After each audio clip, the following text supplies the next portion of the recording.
Hola, mi nombre es María Marta Buján, soy médica del Servicio de Dermatología del hospital y en esta ocasión vamos a hablar de la dermatosis frecuentes en pediatría. La clase se va a dividir en dos, ya que son varias las patologías que vamos a tratar.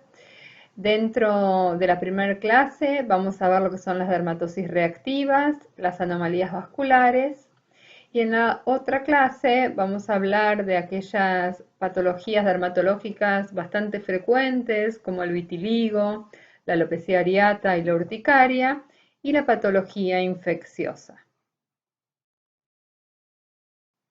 Comencemos entonces con la patología de las dermatosis reactivas, donde vamos a encontrar a la dermatitis del pañal, a la dermatitis atópica, a la seborrea y al prurigo. ¿A qué definimos dermatitis del área del pañal? Bueno, se define a cualquier erupción inflamatoria en la zona cubierta por los pañales. Acá podemos tener un sinnúmero de enfermedades, ¿sí? Desde algunas ocasionadas directamente por el uso del pañal, ¿sí? Como puede ser, por ejemplo, una dermatitis irritativa, aquellas que tienen una dermatosis previa, ¿sí? Y el pañal las empeora, como podemos hablar de una dermatitis, por ejemplo, Lucky-like de contacto en un paciente alérgico, y aquellas que independientemente del uso o no del pañal, la zona está afectada. Estas obviamente son menos frecuentes, como podremos hablar de la histiocytosis.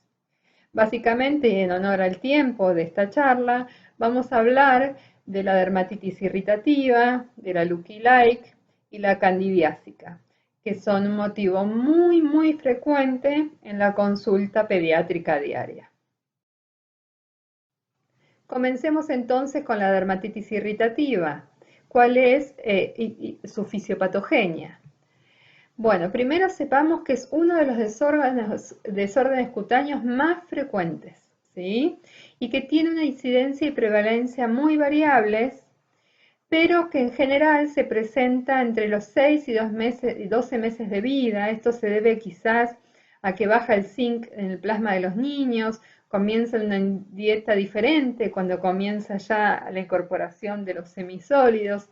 Esto modifica, ¿sí? Tanto las características de las heces, ¿sí? También puede suceder que por la edad del paciente ya la madre no lo cambie tan frecuentemente el pañal y esto ocasiona también esta dermatosis.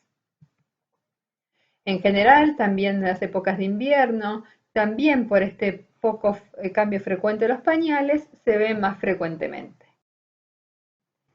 Y en cuanto a la etiopatogenia, bueno, hay factores desencadenantes, que ustedes saben que el pañal, con esta oclusión, con esta fricción que ocasiona el pañal con el glúteo y los genitales, sumado a la humedad, genera una maceración que promueve el desarrollo de bacterias y de hongos. Esta irritación cutánea lleva a que se altere la barrera cutánea, ¿sí? Y entonces, sumado a las heces, ¿sí? Con diferentes proteasas, lipasas, la orina con el amoníaco y otros irritantes, y también los irritantes que puedan ocasionar, por ejemplo, la mala limpieza de la zona o la utilización de polvos o quizás por ejemplo, de goma, cuando antes usaban las bombachas de goma, entre muchas otras cosas, o pañales de mala calidad con mucho plástico, todos esos factores hacen que se desencadene la dermatitis irritativa. Y es importante saber esto porque si la base es la fricción y la humedad, es muy importante recalcarle a los padres cómo debe ser la limpieza de la zona del pañal, el cambio frecuente, ¿sí? Que ahora lo vamos a ir viendo. En general, para que ustedes sepan, la dermatitis irritativa, para reconocerla, es un eritema limitado al área de contacto. Es decir, no vamos a tener una irritación más allá de la zona del pañal. Por ejemplo, si tenemos un ombligo irritado con escama, bueno, no va a ser una dermatitis del pañal, puede ser una psoriasis, por ejemplo. En general, la irritativa per se no compromete los pliegues, por eso se llama que tiene una forma en W, como podemos ver acá en la iconografía, y puede dejar una hiperpigmentación residual o incluso una hipopigmentación residual. Es frecuente ver los chicos de fototipos altos que luego que han tenido una dermatitis irritativa muy importante, luego queda una hipopigmentación residual.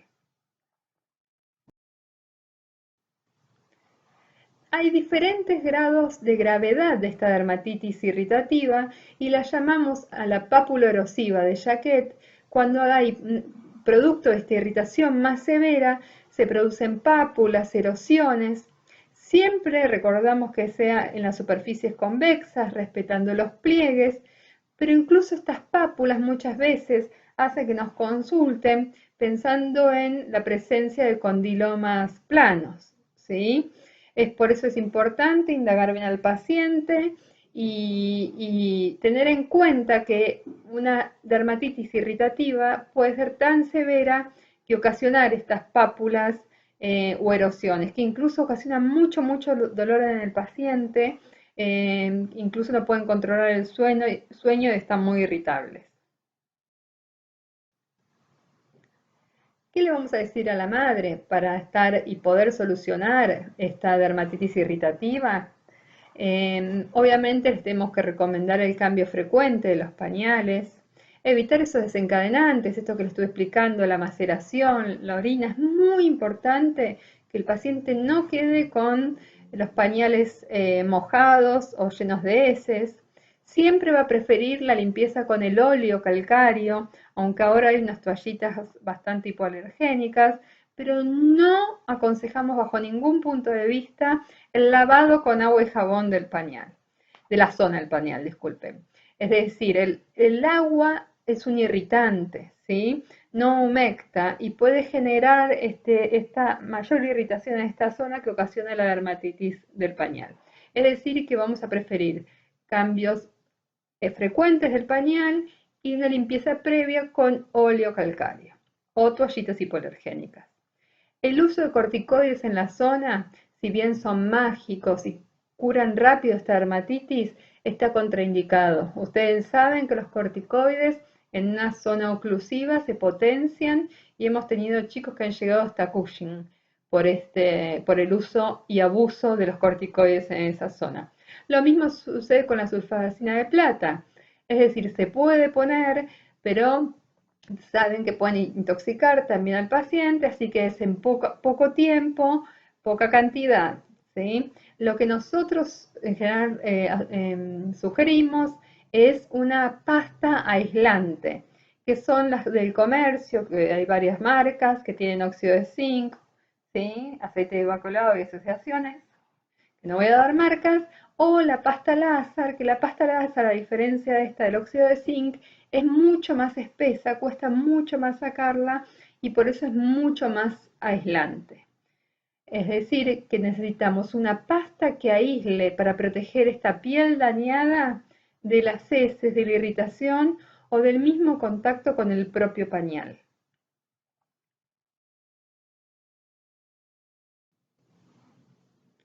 La dermatitis Lucky Luke hace referencia a este personaje por la zona en que se localiza esta dermatosis, esta irritación que tiene que ver más que nada con el contacto con el elástico del pañal. Es por eso que se ve en ambos flancos, ¿sí? O ambos sectores de los glúteos o caderas, y en ocasiones se ve más de un lado que del otro, que se dice que es el lado que el padre cierra antes o más fuerte el pañal. Esto es una dermatosis irritativa, producto del contacto con este elástico, y entonces uno tiene que, para hacer un tratamiento, ¿sí? Les vuelvo a recordar que si bien el corticoide uno solucionaría rápido esto, uno tiene que decir que el fin del tratamiento es aislar la piel del elástico que le está dando un contacto y así se va a solucionar sin necesidad de colocarle corticoides. Otra forma, si uno no puede utilizar una pasta láser, ¿sí? O un óxido de zinc, se puede aislar incluso con una tela, una gasa, esa zona del pañal, ¿sí? Con respecto a la piel. Ahora, dentro también de las dermatosis del área de pañal, tenemos la dermatitis candidiásica. Es muy frecuente de ver y la tenemos que diferenciar de la anterior, ¿sí? De la dermatitis meramente irritativa. Habíamos dicho que la dermatitis irritativa tenía una forma en W y que no comprometía los pliegues. En general, la dermatitis candidiásica la tenemos que pensar, ¿sí? En toda dermatitis irritativa que hayan pasado 48 o 72 horas y no haya mejorado. ¿Por qué? Porque esta irritación que hay en la zona, en las dermatitis del pañal, que inician como una dermatitis del pañal, genera una sobreinfección candidiásica. Recuerden, como tips, que tiene que tener comprometidos los pliegues, tiene que tener un color rojo intenso y brillante, se ocasiona con prurito muchas veces, y estas lesiones que se llaman unas pápulas rojas, con pústulas satélites y un collarete descamativo tan sugerente de la cándida. Algunos pacientes acompañan con un muguet oral.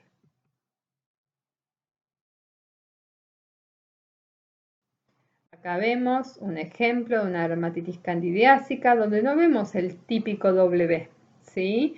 Sino que vemos toda la zona afectada, podemos ver descamación. Si ustedes ven abajo en el glúteo a la izquierda, ¿sí? del bebé, podemos ver unas papulitas que exceden, que se llaman satelitosis, con una descamación, con un collarete descamativo, ¿sí? De esta candidiasis.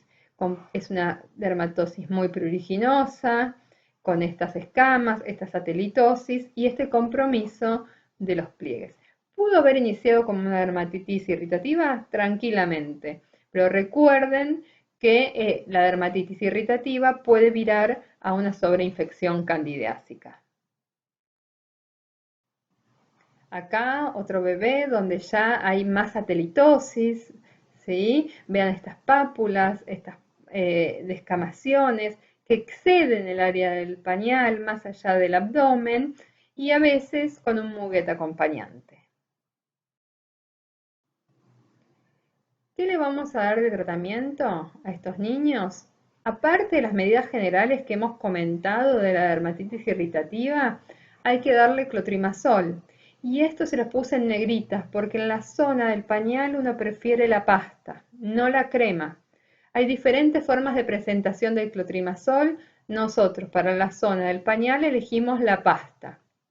Y se pone 2 veces por día durante 3 semanas. Es decir, no se pone 2 o 3 días. Se le dice al padre que por lo menos por este tema de la descamación, ¿sí? De los hongos en la piel que invaden la capa córnea, uno tiene que esperar que se produzca toda esta descamación para que el hongo se cure. Esto se produce en 3 semanas, el recambio cutáneo, ¿sí? Y en el hospital podemos tener la opción de tener la pasta láser con clotrimazol, pero si no lo tenemos, van a alternar. Entonces, ¿qué le decimos a los padres, por ejemplo? Es que si el chico le cambian el pañal 7 veces al día, bueno, 2 le van a poner clotrimazol de pasta y los otros 5 la pasta láser, ¿sí? O el óxido de zinc. Tratamos de que no le pongan en el mismo momento la pasta láser con el clotrimazol que han comprado, porque bueno, no se absorbería bien el clotrimazol. Entonces dejamos el pañal limpio con el óleo calcáreo y de las diferentes números de cambio de pañal que puede tener cada chico, 2 van a ser colocándole clotrimazol en pasta y el resto la pasta láser o el óxido de zinc. Ahora vamos a pasar a una entidad también muy frecuente en los primeros 6 meses de vida de los niños, que es la dermatitis seborreica. Esta dermatitis seborreica, que también se llama costra láctea, ¿sí? No solo compromete el cuero cabelludo en los chicos, sino también podemos tener el entrecejo, la región auricular, retroauricular, ¿sí? Las cejas, incluso la zona del pañal. Es una zona donde más frecuentemente ascienden las glándulas sebáceas y es propio de recién nacido hasta los 6 meses, por eso es esto que se llama costra láctea, o sino también después hacia la adolescencia o el adulto. Se puede afectar, acá podemos ver que se puede afectar el cuero cabelludo de diferentes intensidades, como puede ser una pequeña descamación purpurácea hasta ya un casquete amarillento que se adhiere mucho al cuero cabelludo, que incluso a veces por generar tanta inflamación uno quiere sacar esa costrita y se lleva un poco de pelito. Es importante decirle a los padres que esta dermatosis del área del cuero cabelludo hacia los 6 meses cura, pero bueno, a veces ellos quieren igualmente hacer algo de tratamiento, entonces bueno, ahora les voy a indicar lo que se puede dar. También les quiero recalcar que si esto sucede, si vemos una dermatitis seborreica más allá de los 6-7 meses, uno tiene que pensar otros diagnósticos diferenciales de una dermatitis seborreica del cuero cabelludo. En ella está quizás la alergia a los shampoos perfumados o también la histiocitosis. Acá es donde les decía que tenemos una afección que no solo puede ser del cuero cabelludo, sino del surco nasogeniano, de la zona interciliar, de la zona de la frente, ¿sí? Con esta escama amarillenta, untuosa, grasosa. ¿Y qué es lo que le decimos? O que esperen, porque hacia los 6 meses, cuando cambia todo este estímulo hormonal producto del pasaje de las hormonas durante el embarazo, la dermatosis se va a ir. Si no, se le puede poner aceite media hora antes de bañarse, se le puede poner un aceite de comer en el cuero cabelludo para que ablande la costrita y luego de que pase media hora, con un peinecito finito, se va levantando la costrita sin generar erosión ni lastimar, sino que la costra que se ha ablandado va a ir saliendo y si no va a salir en la próxima vez. Ya un poquito más médico, se puede indicar el aceite de almendras, que también se venden en los comercios, en las farmacias, y ya cuando la dermatosis es muy costrosa, nosotros le indicamos el Ictiol al 5%, que es un decostrante, que ahí les dejo la fórmula, cómo se prepara, y también tanto el aceite de almendras o el Ictiol, todo se pone media hora antes de bañarse, se deja, o sea, con un algodoncito, y luego se levanta la escamita. Cuando tenemos una dermatitis seborreica en la cara, en las orejas, se le puede indicar un corticoide de baja potencia, un par de días nada más para bajar esta inflamación y luego también sugerimos que tengan un mantenimiento con humectación o con vaselina, ya que como les dije, esto puede recurrir durante los primeros 6 meses.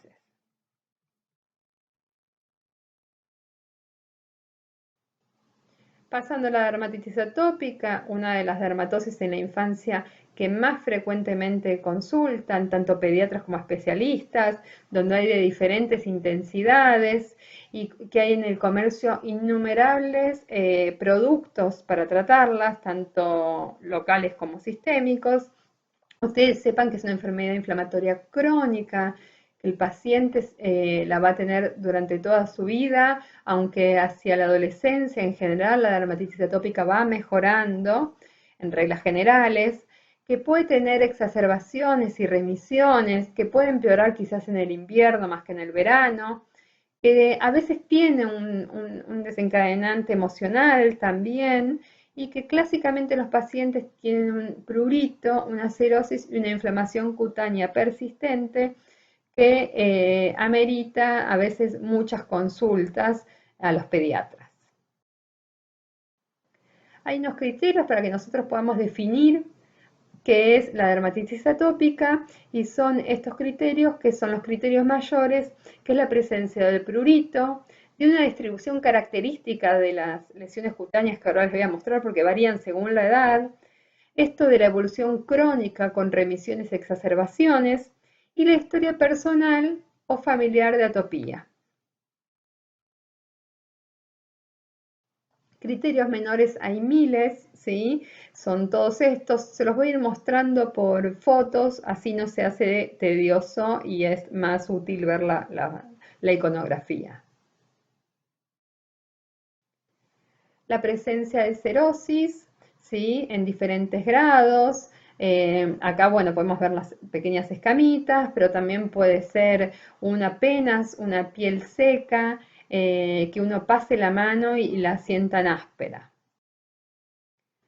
Acá vemos otro paciente con ya una cerosis más intensa que ocasiona esta descamación e incluso esta piel como acartonada que a veces genera fisuras. Los pacientes pueden tener hiperlinealidad palmar.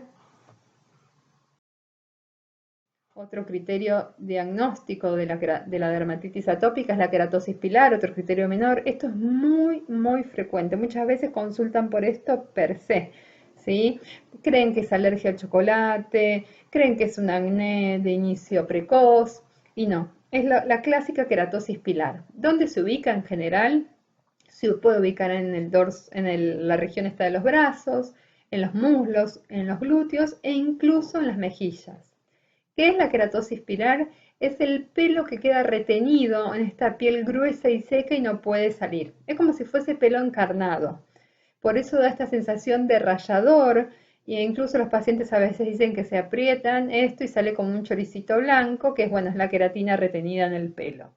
No es un acné, no es una alergia al chocolate, pero así como es algo sencillo y es un criterio menor de la dermatitis atópica, es muy difícil de tratar, ¿sí? Porque hay que darles cremas, se las tienen que poner de forma continua, se le puede asociar un jabón cremoso y un exfoliante con una esponja, pero pese a todo es muy difícil a veces y los pacientes en algún grado siguen teniendo esto. Y estéticamente muchas veces no les gusta. Otro criterio menor es el pliegue de Denny Morgan, que es este pliegue que ustedes pueden ver y acá se los muestro con flechas, este doble pliegue palpebral que es muy característico de los pacientes atópicos. También tenemos pliegues en otras zonas, como los pliegues alrededor de la boca o incluso los pliegues en el cuello. La hiperpigmentación periocular es otro criterio menor de dermatitis atópica, muchas veces producto de los eczemas reiterados que ocasionan una hiperpigmentación o eczemas crónicos. Acá vemos diferentes pacientes con diferentes grados de atopía. De paso les recuerdo que un eczema per se de párpado solo, uno tiene que pensar en un paciente que no tiene, ¿no?, otros rasgos de severidad en otra parte del cuerpo. Uno tiene que pensar si es una mujer que puede estar teniendo una alergia a los esmaltes. El eczema de párpados es muy frecuentemente relacionado a los esmaltes. Bueno, en este caso estamos hablando de la dermatitis atópica, entonces el eczema de párpado, el eczema de cara, la keilitis y la inflamación de los labios es característica y son criterios menores. Los pacientes suelen tener unas mejillas eritematosas, brillantes, a veces con escamas y una palidez centrofacial. Los pacientes por estas pieles atópicas, erosionadas, irritadas, con pérdida de la barrera cutánea, tienen tendencia a infecciones. Independientemente que una atopía severa puede ser la manifestación de una inmunodeficiencia, aunque un paciente no tenga inmunodeficiencia y tenga una atopía moderada leve, por producto de esta cerosis, de los rascados y demás, tienen mayor tendencia a infecciones. Los atópicos tienen mayor tendencia al impétigo, a las verrugas, a los moluscos. Otro criterio menor es el eczema de pezón, que es muy característico de ver, ¿sí?, en los pacientes con atopía. La pitiriasis alba, ¿qué es? La pitiriasis alba son estas máculas hipopigmentadas, sin los bordes tan definidos, más difusos, que los podemos ver en los chicos de fototipos altos y que en general se ven más en el verano y por eso a veces la gente dice que son hongos del sol, que son, no sé, parásitos. Y en general se ven en el verano porque al broncearse se nota esta disparidad de colores tan característica. Esto no tiene nada que ver con los parásitos ni con los hongos, se cura con humectación. Ya les he mostrado otras fotos, pero la queilitis es frecuente en las atopías e incluso exacerbada porque al sentirse la piel seca se pasa en la lengua cada rato y la lengua, la saliva es muy irritante, es un irritante muy severo que ocasiona mayor sequedad y mayor irritación y es un círculo vicioso. Y el prurito siempre presente y que tanto angustia a los niños y a los padres y que tantas complicaciones en la dinámica diaria y escolar presentan, incluso pacientes que no pueden dormir y esto les ocasiona un mal rendimiento escolar, problemas entre la familia, entre los padres, un prurito que a veces es muy difícil de manejar con antihistamínicos, ya que no solamente la vía histaminérgica es la implicada en el prurito de la dermatitis atópica. Y como les explicaba antes, de acuerdo a la edad, todas estas dermatosis o clínica dermatológica que estuvimos viendo, se va, según la edad del paciente, a localizar en sitios específicos. En los bebés y niños pequeños es muy frecuente tener la dermatitis atópica, esas caras con esos cachetes colorados, rojos, en los codos, en las rodillas, es decir, en superficies extensoras. La cara atópica, les he mostrado recién varias fotos con esa palidez centrofacial, esas mejillas coloradas, secas, muy pruriginosas. Además, que esas caras de los bebitos empeoran porque se los apoyan sobre un suéter, la barba del papá, es decir, ya per se la dermatitis atópica se localiza en la cara y el roce constante del bebé con superficies como irritantes hace que todavía empeore más. En la infancia, en la adolescencia y la adultez, ya el compromiso va a ser de las superficies típicas, ¿sí? Que son los pliegues, el pliegue del cuello, el cubital, el popliteo. En general se localizan en estas zonas. Y también tenemos tres etapas clínicas de la dermatitis aguda, donde tenemos una fase aguda, que es esta pápula o con exudados, muy pruriginosa, que podemos ver también acá, ¿sí? En un bebito, en cualquier zona, este eritema, brillantez y exudado muy característico.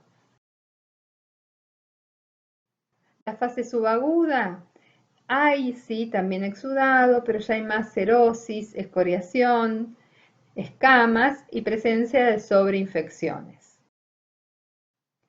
Acá podemos ver en chicos grandes, por eso son los pliegues, la presencia no tanto de exudado, pero más de escamas, ¿sí? Esto es una fase subaguda de la dermatitis atópica. Obviamente muchas veces coexisten, una zona tiene aguda, otra subaguda, otra crónica. Y la fase crónica se produce la liquenificación de las lesiones, esto es el aumento del grosor de la piel, de la pigmentación, del cuadriculado, es decir, un chico que se rasca continuamente, la piel se liquenifica, ¿sí? Aumenta el grosor, la pigmentación y el cuadriculado. Bueno, ¿qué le vamos a indicar a los padres como tratamiento? Lo que utilicen jabones humectantes, que los baños sean cortos, con agua tibia, no muy caliente. Lo ideal que sean en menos de 20 minutos, que prefieran la ducha antes que la bañera, que si son bebitos obviamente van a usar la bañera. Y esto tiene que también charlarlo con el padre, porque también el baño es un momento de relax, ¿sí? En los chicos, de un intercambio entre los padres y ellos, ¿sí? Entonces, tampoco está bueno prohibir tanto, sino que capaz que transar en, bueno, se baña más tiempo, pero que no le coloquen, no sé, espumas de baño, bombas de colores, que no jueguen con todos los productos que quizás los chicos juegan, que tiran el shampoo y todo en el agua y hacen como una espuma, ¿sí? Y que prefieran siempre jabones cremosos o los Sindet del comercio y que siempre después del baño se sequen rápido, como si fuese con golpecito y no frotando la piel, que luego del baño inmediatamente le pongan una crema humectante, que es muy importante, quizás con vitamina A base de avena. La verdad que en el comercio hay un montón de líneas de cremas, todas son muy buenas, hay para los diferentes bolsillos. Siempre después que el paciente opte por no maquillarse, no ponerse talco, perfume, siempre utilizar ropa de algodón y si se va a poner un polar o una lana, que se ponga encima de esa ropa de algodón. Y es importante tratar de no, cuando uno obviamente no está frente a una alergia a la proteína de leche de vaca o demás, tratar de no hacer dietas restrictivas, ¿sí? Es más hacer hincapié en el cuidado de la piel y en humectarse que en estar haciendo dietas restrictivas que pueden ir en detrimento del desarrollo y del crecimiento del chico. Y es importante que esas pieles que yo le estuve mostrando, que estaban eczematosas, tanto como los eczemas generalmente agudos y subagudos, que tienen estas erosiones, si uno pone una crema humectante, aunque sea la más cara del comercio, le va a arder al chico. Entonces, en esos sitios hay que como preferir la vaselina, que puede ser líquida o sólida. Obviamente la vaselina no humecta tanto como las cremas del comercio, pero no le va a arder esa zona. Una vez que la zona se cure, quizás con corticoides que le vamos a poner, ahí ya le van a poder volver a poner la crema humectante. Y los eczemas en sí, si los eczemas no están infectados, podemos elegir un corticoide nada más, no la combinación con antibióticos. Recuerden la potencia de los corticoides, porque a veces sucede que viene al consultorio un eczema de manos tratados con hidrocortisona. No sirve, ¿sí? Ustedes tienen que saber que la hidrocortisona es un corticoide de baja potencia que se usa para cara y párpados. Que en el cuerpo vamos a elegir la mometasona o la betametasona y en las palmas y plantas el clobetasol. Es decir, hay que dar, cuando uno, no hay que tenerle miedo al corticoide, tampoco hay que abusar del mismo, ¿sí? Pero esto de darle un poquito más bajo por las dudas para que no le haga nada, termina no siendo efectivo. Entonces hay que darlo bien, un corto tiempo, pero el corticoide indicado, ¿sí? En las párpados, hidrocortisona, que ahí les puse las dosis, ¿sí? Y recuerden, ¿no? En palmas, bueno, como ya les dije, clobetasol, y en el cuerpo la mometasona y betametasona. Estos si los eczemas son secos y no infectados. Después hay combinaciones de cremas.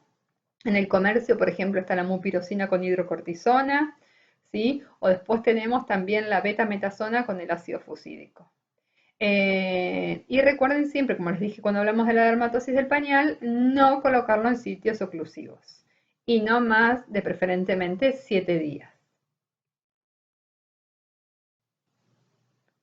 Recuerden, como les decía antes, que los sitios de los bebés, del mentón, de las mejillas, muchas veces irrita por la baba, por la lengua que se pasan, por la comida muchas veces, cuando comen, ¿sí? Esto no es una alergia alimentaria. Por ejemplo, un chico cuando come un tomate se puede poner todo rojo la cara y es producto del ácido del tomate que le toca la piel y no es un alérgico al tomate.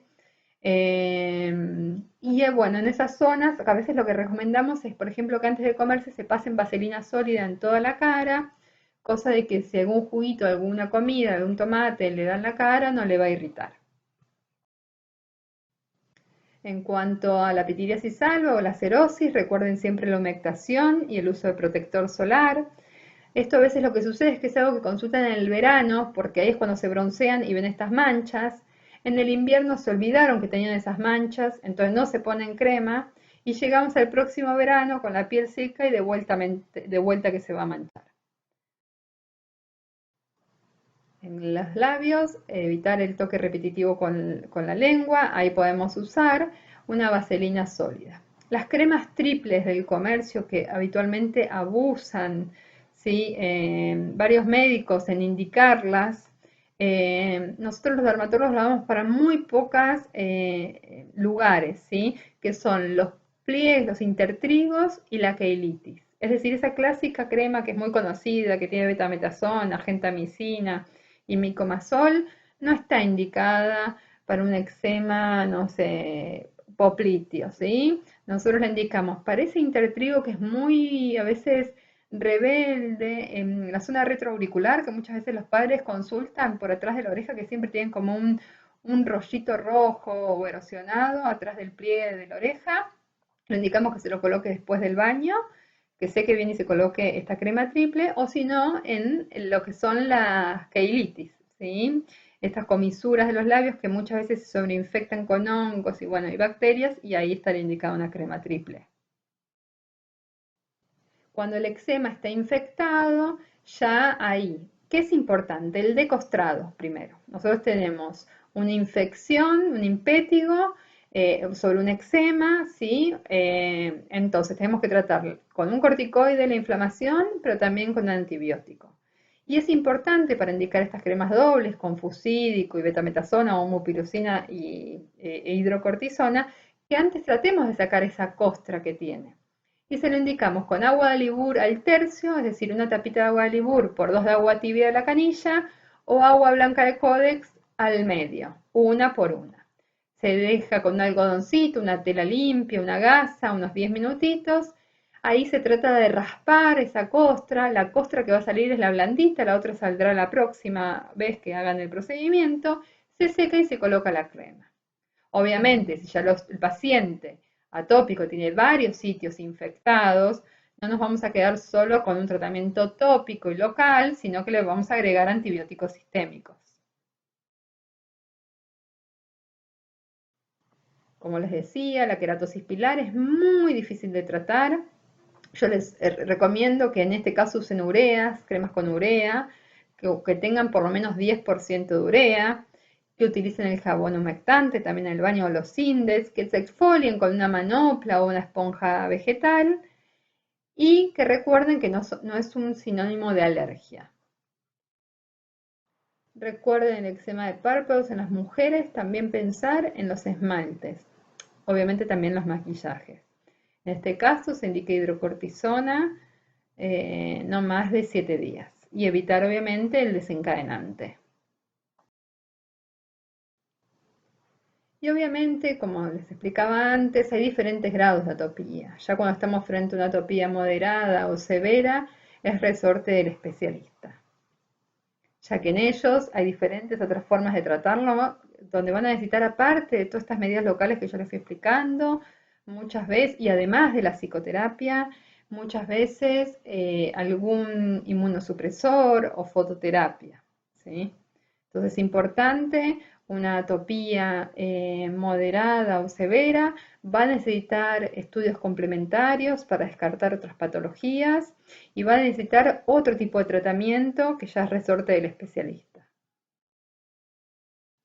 El prurito se maneja con los antihistamínicos, muchas veces también el servicio de paliativos de nuestro hospital agrega levomepromacina para poder conciliar el sueño, pero ya les digo que es muy difícil, hay pacientes que tienen 2, 3 antihistamínicos y el prurito, como va por una vía que es aparte de la histaminérgica, es muy difícil de controlar.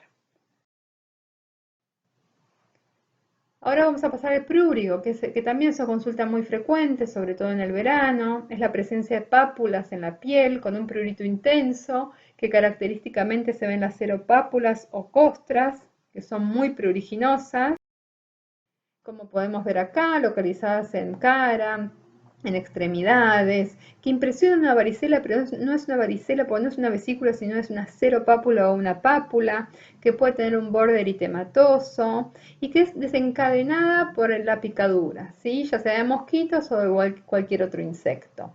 Esto ocasiona como una reacción que va a reproducir la lesión en varios sitios, es decir, que a este paciente no lo picaron 10 mosquitos, sino que quizás uno, y por su cuadro alérgico reproduce la lesión en otras partes, incluso perpetuándola más días después. Ocasionalmente el paciente se rasca y puede dejar lesiones hiperpigmentadas o hipopigmentadas residuales y muchas veces se sobreinfectan. Acá vemos diferentes manifestaciones de prurigo en diferentes estadios, algunos infectados, otros con costras, otros con la seropápula y muchas veces el diagnóstico diferencial que hay que hacer es con la varicela. El tratamiento es evitar las picaduras. Recuerden que antes indicábamos el aceite de citronela, ahora por el tema del dengue, la verdad que uno ya prefiere los otros repelentes. Aparte de eso, es ponerle un tul al paciente, tratar de las medidas físicas del mosquitero en las casas. Eh, bueno, diferentes formas de evitar la picadura. Una vez que le pica el mosquito y tiene este prurigo, un tratamiento inocuo es dar la pasta al agua. La pasta al agua es una pasta que tiene agua, talco y demás, no tiene corticoides y se lo puede usar por varias semanas. Obviamente hay que avisarle al paciente que el prurigo no se va rápido, que esta seropápula tarda varias, a veces semanas en irse. Como esto pica, a veces se infecta, entonces en esas ocasiones sí se le puede poner por un corto periodo de tiempo alguna crema con corticoide y ácido fusídico y también agregarle antihistamínicos por el prurito que tiene. Ahora vamos a ver un poco lo que son las anomalías vasculares, donde vamos a hablar de las más frecuentes, que son los hemangiomas y las malformaciones vasculares. Es importante diferenciarla porque acá hay muchos errores de concepto. Vienen pacientes que dicen tengo un angioma plano, un angioma cavernoso. Bueno, son diferentes terminologías erróneas y lo importante es más que nada poder diferenciar estos dos grandes grupos para poder dar un consejo al paciente y para poder derivarlo en caso de que sea necesario. El hemangioma benigno de la infancia es el tumor benigno más frecuente de la infancia que proviene de las células endoteliales y en general se ve en chicos prematuros, con embarazos múltiples, aquellos que han recibido punción de vellosidades coriónicas o de líquido amniótica y el sexo femenino. Sin embargo, es una patología bastante frecuente en la infancia, muchas veces subdiagnosticada, por el hecho que al desaparecer cuando van después del año, hace que los pacientes se olviden que lo hayan tenido o no consultan. También por ser una patología que en su gran mayoría es benigna y a veces también porque los pacientes lo asocian con un antojo y por eso tampoco motiva la consulta médica. El hemangioma benigno de la infancia y el común, el más frecuente, es importante saber que tiene tres etapas. Una, que es la cuando el bebé nace, que tiene como una lesión precursora, ¿sí? Que puede ser una maculita rosada, a veces lo asocian con que fue por un trauma del parto, el forceps, algunas telangiectasias, algo nada, mínimo. Luego comienza la fase proliferativa, que es la que ahí los pacientes consultan, una fase proliferativa que va a estar presente más o menos hasta el año de vida, ¿sí? Con un pico máximo de crecimiento entre los 4 y 6 meses. Esta fase proliferativa es en el momento que consultan, porque esta mácula se vuelve un tumor de rápido crecimiento, una tumoración rosada, y es ahí donde consultan. Luego tiene una fase involutiva, que es el aclaramiento, la involución, la disminución de tamaño del hemangioma, que puede llevar varios años. Se dice que a partir del año de vida comienza a involucionar, pero no es que cuando cumple un año ya no lo tiene más. Va involucionando lentamente e incluso los hemangiomas bastante más grandes, esa proliferación vascular queda reemplazada por grasa, entonces tampoco se van completamente y ahí es donde necesitamos del cirujano infantil, ¿sí? O a veces quedan como telangiectasias residuales, entonces se le puede hacer láser. Acá vemos los hemangiomas, la clásica frutilla, esta tumoración rosada, roja rutilante, que tiene distintas localizaciones, distintos tamaños. Vean ustedes, ¿sí? Hemangiomas rojo rutilantes. Podemos tener superficiales, cuando es esta clásica tumoración roja que les fui mostrando. Podemos tener mixtos cuando tiene un componente superficial y uno profundo, o hemangiomas profundos cuando son completamente profundos y no se ve el rojo rutilante que les estuve mostrando. Obviamente, los hemangiomas que pueden consultar a un pediatra y que no requieren tratamiento son los benignos de la infancia, localizados en sitios no especiales, que no les ocasionen dolor, erosiones, que no sangren. Ahora, hemangiomas que ocluyan, por ejemplo, orificios, que le impidan la alimentación por las úlceras, que sean en la zona de la parótida, en la nariz, en zonas que se pueden ulcerar o lastimar como en la zona genital, o hemangiomas segmentarios que se llaman, todos esos son resortes del especialista. El hemangioma común benigno, que puede ser una tumoración, una plaquita rosadita, qué sé yo, en el antebrazo, ese uno le puede hacer cronoterapia y esperar.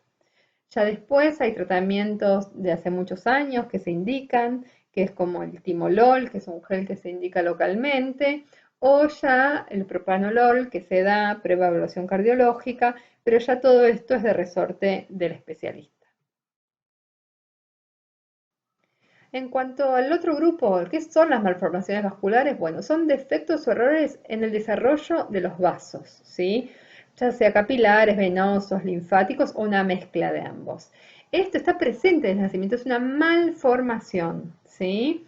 No va a involucionar, no va a tener este periodo de crecimiento que tiene el hemangioma, de estabilización y de involución.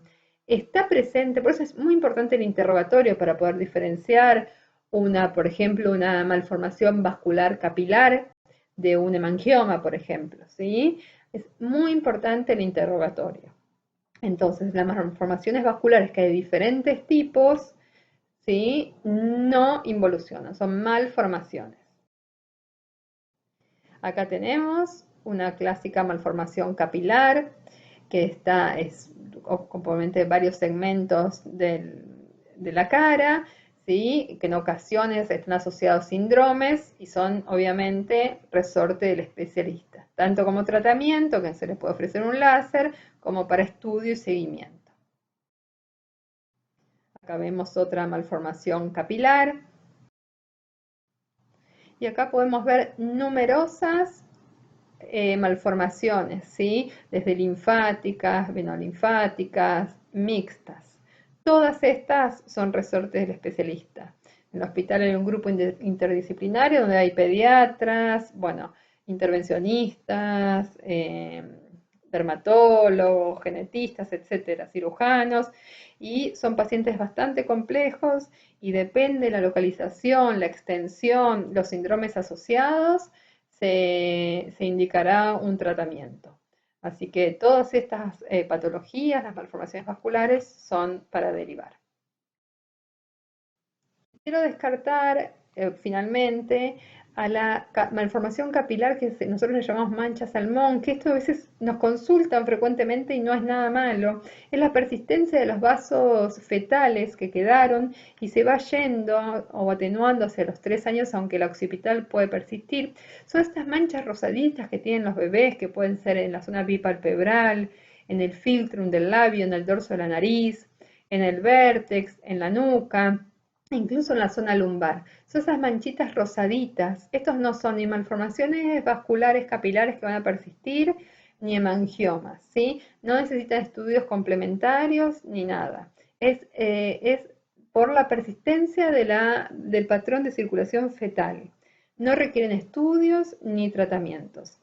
Y hay que recordar a los padres que sí, como son estos vasitos que han quedado, muchas veces cuando el nene llora, se nota mucho más, cuando hace esfuerzo, o se notan más también en los nenes que son de fototipo clarito. Hay que tranquilizar a los padres e ir explicando que se le van a ir yendo.